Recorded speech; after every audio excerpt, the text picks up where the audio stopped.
biggest stories in the World Cup continue to be off the pitch. Sam Borden now joins us live from Doha. So, Sam, FIFA making another surprise announcement right before some of the most important matches. And there's one that could actually affect gameplay. Walk us through that situation.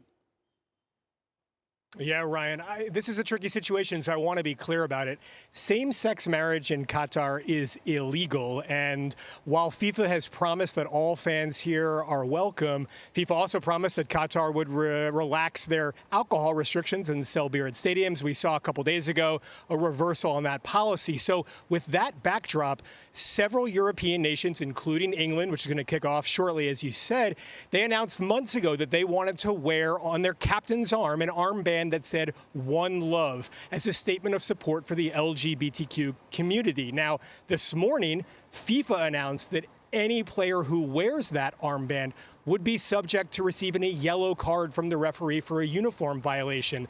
You get 2 yellow cards in this tournament, you're suspended a game. And so these federations, including England, have said that they feel no choice but to back down. They're not going to be able to make that statement. They're going to wear the FIFA-issued captain's armband. Okay, this could end up having huge ramifications. Now let's go back to the pitch. The U.S.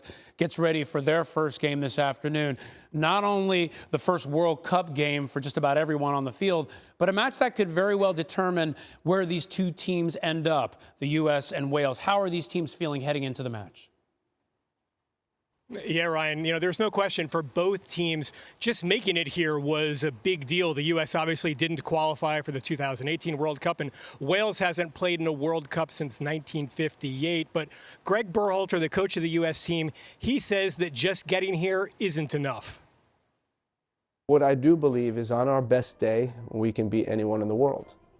And, and that's the mentality that we want to have as a group. Does that mean we're going to win the World Cup?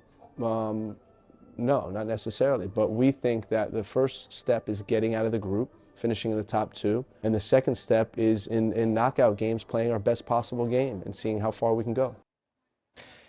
With this young group, Ryan, leadership obviously a big question. The players voted earlier this week, and they voted that Tyler Adams, a midfielder, will be their captain at this World Cup.